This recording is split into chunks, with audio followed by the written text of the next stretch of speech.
Une table ronde sur le financement du cadastre national. C'est un atelier qui réunit les partenaires techniques et financiers, les cadres de l'Agence nationale du foncier et d'autres agissant dans le domaine du foncier. Nous avons déjà couvert 24 arrondissements dans 12 communes.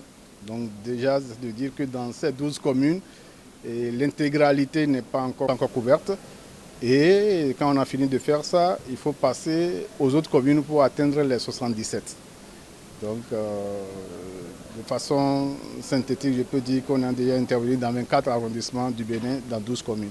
L'objectif de cet atelier est de mettre en place un dispositif d'enregistrement et de gestion numérique des données foncières, la sécurisation foncière, la disponibilité et la fiabilité de l'information. Il reste beaucoup à faire, mais dans le même temps, beaucoup a déjà été fait. Beaucoup a déjà été fait parce que il y a deux volets essentiels pour la réalisation du cadastre national. Il y a déjà d'abord la collecte des informations foncières, c'est-à-dire toutes les informations liées aux parcelles, aux différentes parcelles, les informations liées aux personnes et les informations liées aux droits détenus par les personnes sur chacune des parcelles constituant le Bénin.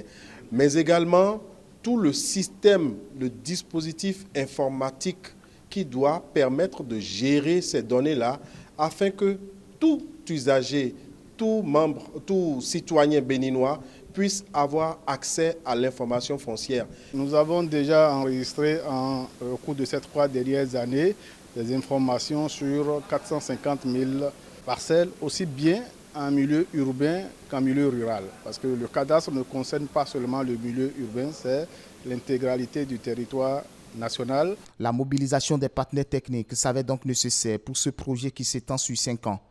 Et pour cause, le cadastre reste un outil incontournable et très indispensable dans un système de gouvernance rationnelle du territoire. L'un des éléments déterminants pour la vitesse d'évolution, c'est l'implication même des populations, de tous ceux qui ont intérêt à sauvegarder leurs droits fonciers, à enregistrer leurs droits fonciers, au fin que dans 10 ans, dans 20 ans, dans 30 ans, n'importe qui ne se lève encore pour remettre en cause les acquisitions qui sont faites. L'opération d'enregistrement des terres est entièrement prise en charge par le gouvernement. Donc, les populations n'ont rien à payer pour se faire enregistrer.